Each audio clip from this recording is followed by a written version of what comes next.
Ya, buat teman-teman semua tonton konten saya sampai kelar ya, biar nggak salah paham. Buat kadrun-kadrun, sama juga, sampai kelar juga, biar tambah puyeng. Detak!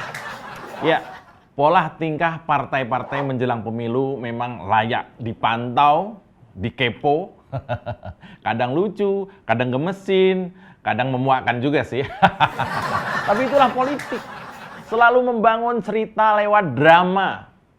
Kadang hipokrit seperti Sang Dorna, atau belagak suci seolah nggak doyan duit. Juga seolah bijak seperti Sinto Gendeng gurunya Wiro Sableng. Setempo seperti perawan kurapan, nggak ada yang mau deketin. Dua tempo seperti Maudy Ayunda yang jangankan laki-laki pribumi, bahkan pria Korea saja berhasil ditaklukkan. Itulah partai politik. Mainnya nggak jauh dari intrik. Setiap celah yang bisa membawa berkah akan dikulik. Apalagi ketika hasil survei jagoannya terjun, menukik. Maka strategi ampuh harus dimainkan dengan apik. Nah, setelah kemarin heboh perpindahan kader senior Partai Demokrat yang kecewa karena ditenggarai ada arogansi ketua umumnya lantas pindah ke Golkar, juga sebelumnya Bayu Airlangga, kader Demokrat Jawa Timur juga pindah partai ke Golkar. Penyebabnya mirip karena merasa dijolimi ketua umumnya, lantas pindah partai. Tanda-tanda partai mau kalah telak itu memang biasanya banyak ditinggal kader-kader terbaiknya. Keras.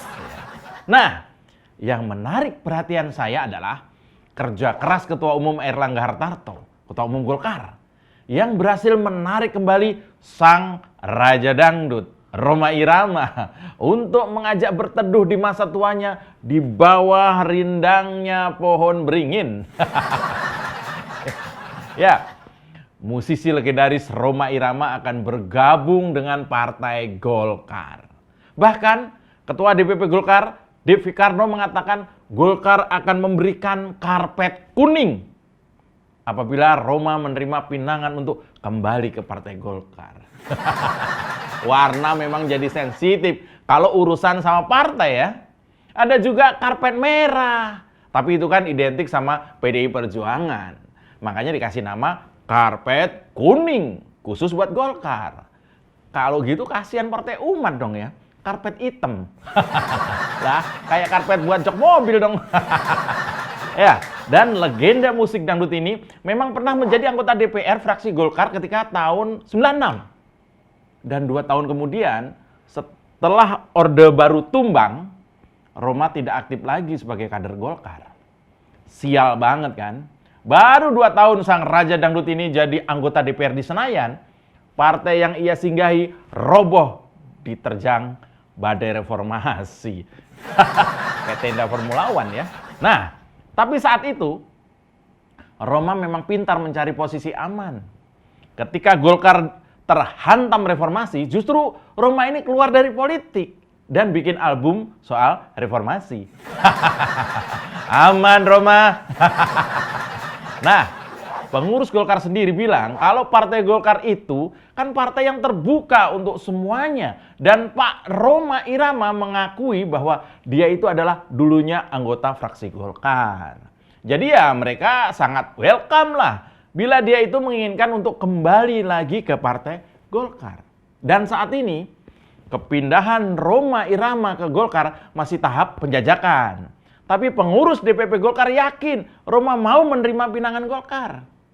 Ia menuturkan akan dibuatkan sebuah proses jika kepindahan Rhoma Irama sudah final.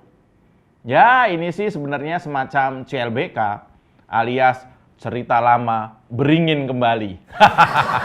Ya, beberapa waktu lalu Rhoma memang menikmati buka puasa bareng Kosgoro, organ sayap Partai Golkar. Lantas belum lama juga Rhoma Irama dan juga Ketua Umum Golkar Airlangga Hartarto dengan cara yang menurut saya sangat-sangat menarik, mereka ketemu. Rhoma Irama itu kan dikenal sebagai vokalis yang juga pemain gitar dangdut dari grupnya Soneta. Dan ciri khas gitarnya adalah gitar buntung atau tanpa ujung. Sering lihat kan? Nah, uniknya Ketua Umum Golkar ini secara maksimal mencoba merebut hati sang raja dangdut dengan memakai kaos Forza, ya. Kaos Forza itu kaos fans klubnya Soneta, ditambah hadiah yang bikin ngakak, yaitu potongan ujung gitar yang sangat unik dan ini menjadi daya tarik. Nah, ini lihat videonya. Saya pakai ini, Pak.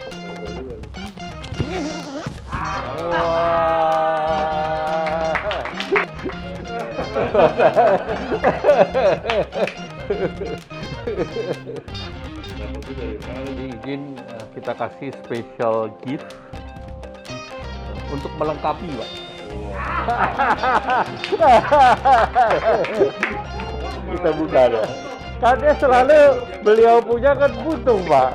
Jadi kita lengkapi kepalanya. Karena ini kehidupan tidak boleh terputus, Pak. Harus keberlangsungan. Ini, Pak. Penuh arti ini, Pak.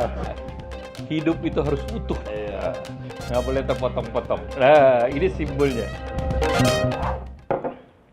Nah, ngakak nggak tuh? Bahwa hidup itu nggak boleh gantung. Harus lengkap dan ada ujungnya. Dalam juga nih Pak Erlangga ya. Main satir ya Pak? Selamat datang di Oposisi 69 FM bersama saya, Mas Jopre. Tarik bambang, sedikit disenggol lapor polisi. Padahal doyan nyenggol tanpa basa-basi. Orang ngebanyol, kok disomasi. Oh sial, semua salah Jokowi. Oh no, ini negara gua. Oposisi gak ada otaknya. Bangsat! Yo, 275 juta penduduk Indonesia terdiri dari banyak suku bangsa. Itulah Indonesia. Ada Sunda, ada Jawa, Aceh, Padang, Batak, dan banyak lagi yang lainnya.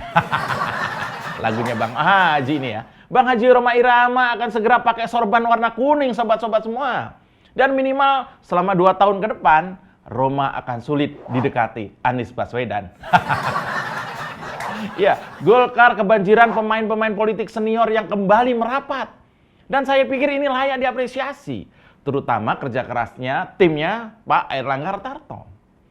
Belanja pemain politik ini mengalahkan belanja pemain Liga Inggris ya. Bahkan Liga Indonesia saja juga belanja pemain dari luar negeri. Ozil, pemain legendaris Real Madrid, diboyong ke Indonesia.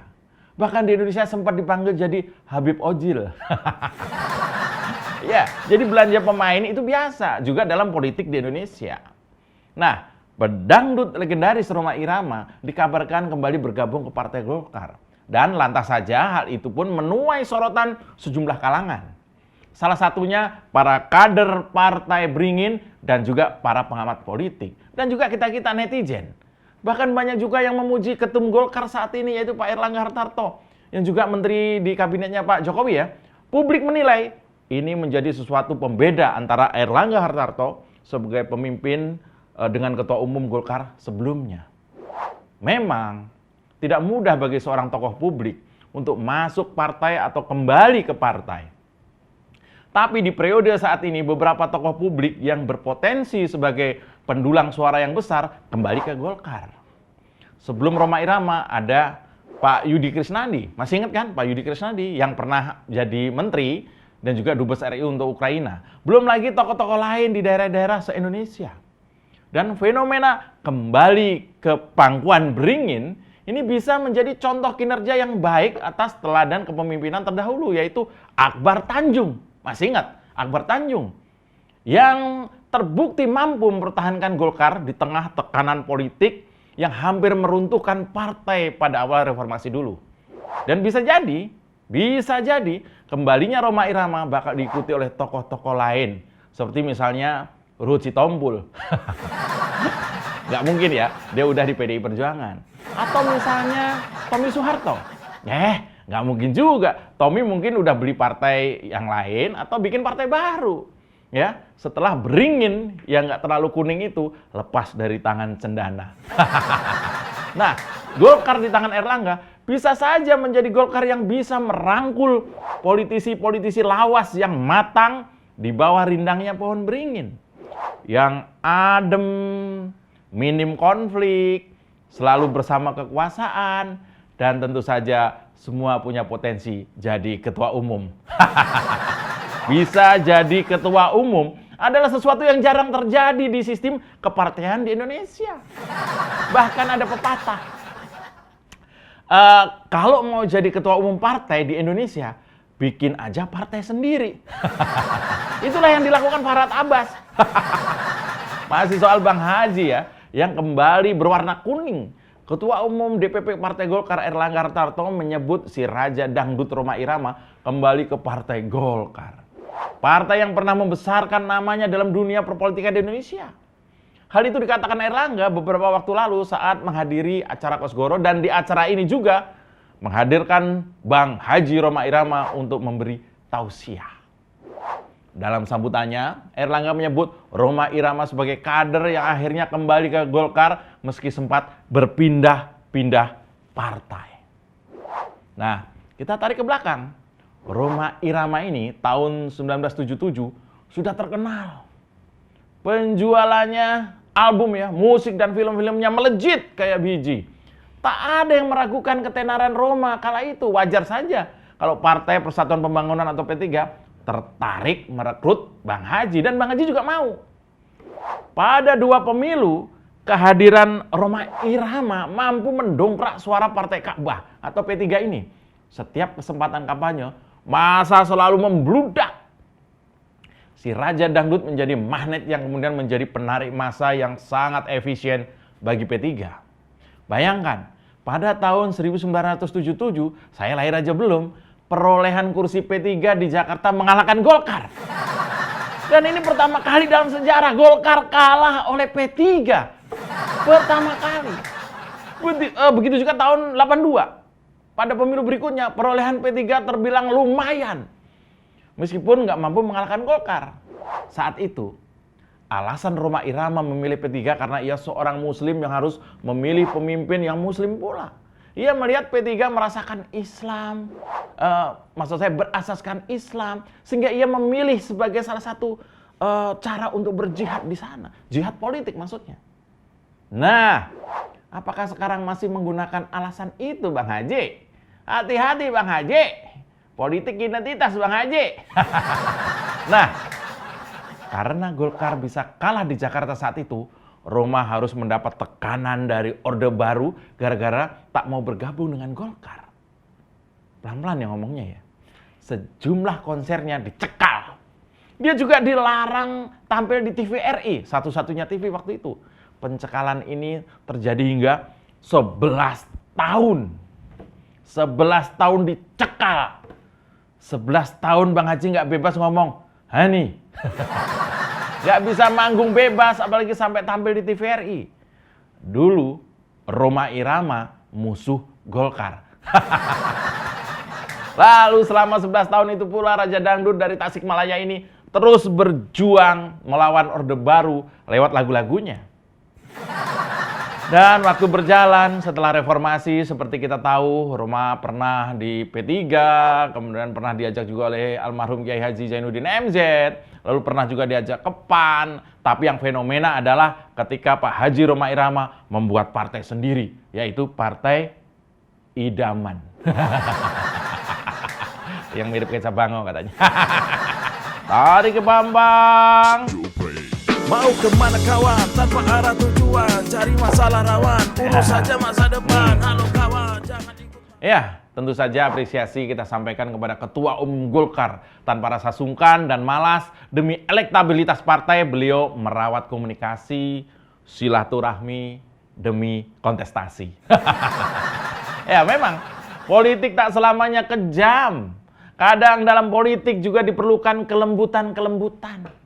Apapun yang dilakukan untuk menjadi lebih baiknya organisasi, untuk lebih mendapatkan atensi. Dan pada ujungnya, semoga tetap seperti visi dan misi melalui politik membangun negeri. Luar biasa ya. Meski ada juga 1-2 partai yang terang-terangan arogan dan seolah tidak perlu pemilih. Berkesan arogan seolah partai politik adalah penguasa tunggal demokrasi di negara ini. Mereka lupa. Di alam demokrasi yang semakin terbuka ini, di mana sosial media sudah merupakan ruang tanpa batasan waktu, bakal menjadi hakim yang sadis terhadap maju tidaknya atau sukses tidaknya sebuah partai. Netizen plus 62 itu kejam. Dan Senayan adalah tempat para partai berlaga ide dan gagasan. Serta tempat di mana keberanian dan kejujuran dipertaruhkan. Nyali. Partai menjadi rumah besar perjuangan masing-masing anggotanya. Asal tidak melenceng dari Pancasila, apalagi Undang-Undang Dasar 45. Semua punya peluang yang sama untuk membangun Indonesia. Loh, terus partainya Amin Rais itu bagaimana dong? Baru didirikan, udah banyak yang keluar. Waduh, masa begitu sih? Belum juga bertanding, udah keluar duluan. Saya membayangkan akan ada dialog antara Roma dan Ani. Kira-kira begini. Masya Allah. Ani, aku akan kembali ke Golkar, Ani. Insya Allah, aku akan baik-baik saja. Kalau kali ini aku gagal lagi, Ani, namanya sungguh terlalu. Demikian Oposisi 69 FM. Bersama kita jaga Indonesia dari politik kotor dan juga politikus otak kotor. Salam beletak. Tarik ke Bambang. Sedikit disenggol lapor polisi, padahal doyan nyenggol tanpa basa-basi. Orang ngebanyol kok disomasi. Oh sial, semua salah Jokowi. Oh no, ini negara gua. Oposisi gak ada otaknya. Bangsat! Kita dukung aksi melawan intoleran, radikalisme, dan juga terorisme demi Indonesia yang lebih baik dengan cara subscribe di kanal 245 TV. Makasih. Udah. Mau kemana kawan tanpa arah tujuan, cari masalah rawan, urus saja masa depan.